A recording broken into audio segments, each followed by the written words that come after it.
अस्सलाम वालेकुम dear audience, this is Mohammad Khan Mehdi with Inside Reality. उम्मीद है आप सब खैरियत से होंगे। हम शुरू करते हैं बगैर किसी ताख़ीर के ईरान और इज़राइल के दरमियान स्किर्मिशेस के वॉर के।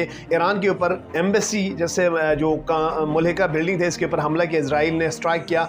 ईरान के एम्बेसी के अमले समेत उसमें टॉप जो छीदा 2 जनरल थे जाहिदी के साथ 11-12 के करीब अब तक शहीद हो चुके हैं। और ईरान के ऊपर इज़राइल के ऊपर ईरान ने संगीन हमला करने की धमकी दी है और supreme leader Iran Sayyid Ali Khamenei ने ये बहुत वाज़ी अंदाज में जवाब दिया है। और अभी CIA की ने रिपोर्ट किया इज़राइल को विद इन 48 आवर्स इज़राइल के ऊपर अमेरिका एक ईरान एक कंप्लीट स्ट्राइक कर सकते हैं, जो कि रिस्पॉन्स कर सकते हैं, जो कि मुख्तलिफ नोयत के होंगे। और इज़राइल को तंबीह की है कि वो किसी भी तरीके से तैयार है रहें। The CIA has allegedly informed Israel that Iran will attack within 48 hours.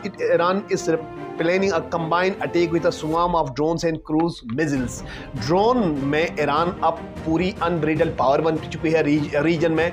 और इज़राइल को ईरान पहले ही धमका रहे और अमेरिका की बहस पर इज़राइल ये सारे अपनी जो बच्चेगाना हरकत कर रहे हैं। ईरान के वज़ीर ख़ारिजा हुसैन अमीर अब्दुल्लाहियान का कहना था नेतन्याहू की बेंजामिन नेतन्याहू के अक़ल ठिकाने पर नहीं है, इसीलिए वो अहमकाना हरकत कर रहे हैं। अब ईरान किस तरह से रिस्पॉन्स देगा? क्या ईरान इज़राइल पर डायरेक्ट हमला करेगा या स्ट्रेटेजिक पैशंस का मुजाहिरा करेगा या स्ट्रेटेजिक डेटरेंस का मुजाहिरा करेगा?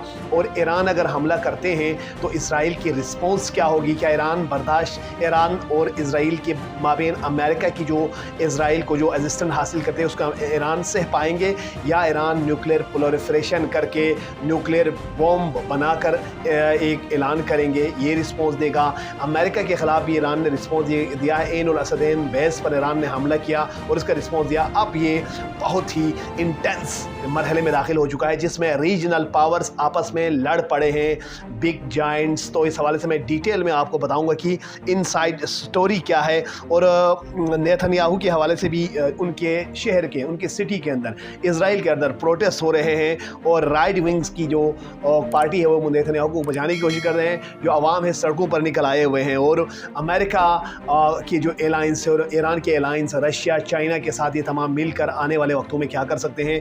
और ह्यूमैनिटेरियन क्राइसिस ऑलरेडी मौजूद है, पैलेस्टाइन इशू मज़ीद इन्हेंस होता जा रहा है। उससे पहले आपसे गुजारिश है कि आप हमारे चैनल सब्सक्राइब करें, बेल आइकन पर क्लिक करें ताकि मसनद खबरों के लिए आप हमसे जुड़े रहें।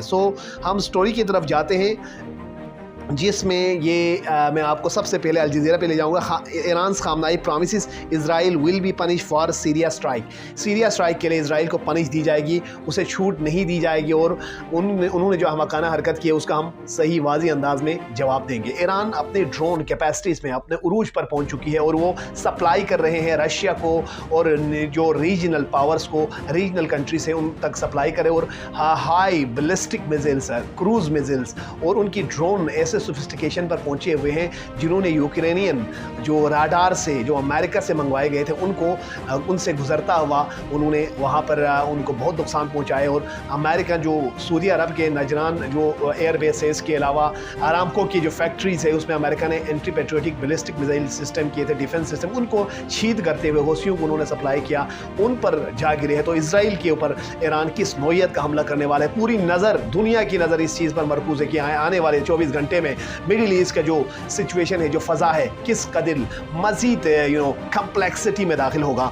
और आयतुल्लाह ख़ामनेई ने ये बात रिटेट कि how might Iran seek to hurt Israel after generals killing, क्योंकि ये हमला कासिम सुलेमानी की हमले के बाद हमले के बाद यकीनन एक बहुत ही बड़ा हमला है जिसको ईरान हाथ से जाने नहीं देगा। अगर वो इस पर रिस्पॉन्स नहीं देते तो उसका जो इमेज है, रीजनल इमेज और जो एलाइज के साथ उनकी जो प्रॉक्सीज है उसके सामने ईरान का जो इमेज है वो बड़ा फ्रेजाइल नज़र आएगा। और ईरान को रिस्पॉन्स भी उस तर्ज की देने होंगे जिससे स्ट्रेटेजिक बैलेंस कायम हो और किसी दुश्मन के सामने मरूब न हो। इसलिए ईरान के मिलिट्री सुप्रीम लीडर से लेकर military commander, ministry of defence तक ये यक आवाज़ नज़र आते हैं। और मैं BBC को कोट कर रहा हूँ, how might Iran seek to hurt Israel after general killing, और Benjamin Netanyahu is completely loss his mental balance. Foreign minister Hossein Amir Abdollahian, उनका कहना है उनके अकल ठिकाने लगाएंगे जिस तरह से वो वहशियाना बमबारी कर रहे हैं और मजलूम पैलेस्टीनियों को मार रहे हैं, और एड वर्कर्स इंटरनेशनल जहाँ पर वो सामान, ह्यूमैनिटेरियन सामान बांट रहे थे, पानी दे रहे थे, खीमा दे रहे थे, टॉयलेट्स बना रहे थे, उनके ऊपर भी वहशियाना बमबारी मुजाहिरा करता है कि इजराइल इस वार में शिकस्त खा गए हैं, शिकस्त खुर्दा है। हमास को कैप्चर करने में वो नाकाम रहे, उसके जो कैप्टिव्स थे इजराइल के, उसके हक में उसको क्या दोबारा लेने के लिए, रिट्रीव करने के लिए हमास से उनका पूरा इजराइल भर चुका है। बहुत मुजाहिरा हो रहा है, अगर ये नहीं होते तो नेतन्याहू अपना आने वाला इलेक्शन भी हार जाएंगे या उसे रिज़ाइन देकर घर जाना होगा। इसलिए वो अपने हवास खो चुके हैं और अमेरिका के बिहेव पर वो एटमोस्ट फैशिस्ट अप्रोच को यहाँ मुजाहिरा कर रहे हैं। और हिज़्बुल्लाह ने भी इशारा दिया है कि वो किसी भी वक्त इजराइल के ऊपर वो ऑलरेडी हमला कर रहे हैं, वो किसी भी वक्त सरप्राइज अटैक कर सकते हैं, और सीरिया से भी वहाँ से भी रॉकेट, मिलिट्री वॉरशिप, यहाँ से मिलिट्री स्ट्राइक हो सकते हैं इजराइल के ऊपर। अब ईरान की जो हिकमत अमली है उसको लेकर पूरी इंटरनेशनल मीडिया आउटलेट के ऊपर ये खबर जारी है। Iran wants to punish Israel for the killing of its commander but its option are various. ये नेचर किस तरह की है कि किस नेचर के ईरान हमला करते हैं, उनके ऊपर यूरेनियम अफसोदगी का जो ऑप्शन है, दूसरा उनके ऊपर इजराइल के ऊपर डायरेक्ट मिलिट्री अटैक, तीसरा वो ड्रोन मिसाइल अटैक करते हैं इजराइल के किसी ठिकाने पर या मिलिट्री बेस पर करते हैं, या यूएस को ईरानी वज़ीर ख़ारजा ने ज़िम्मेदार ठहराया है।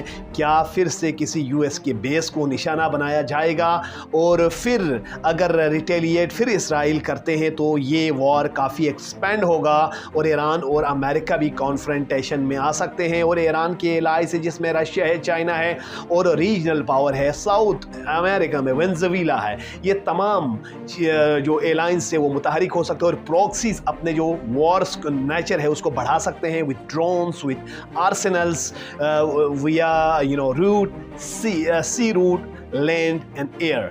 तो इस तरह से बहुत इंटेंसिफाइंग होगा। अगर न्यूक्लियर वार छिड़ जाती है तो थर्ड वर्ल्ड वार होने में कोई दूर नहीं हुआ, क्योंकि ईस्टर्न यूरोप ऑलरेडी खून में है। मैं आपको इस हवाले से मजीद खबर आता रहूँगा। I will bring more facts and realities with you. आपसे गुजारिश है कि आप हमारे चैनल को सब्सक्राइब करें, बेल आइकन पर क्लिक करें ताकि मस्तनद खबरों के लिए आप हमसे जुड़े रहें। Thank you for watching my channel. Take care. अल्लाह हाफिज़।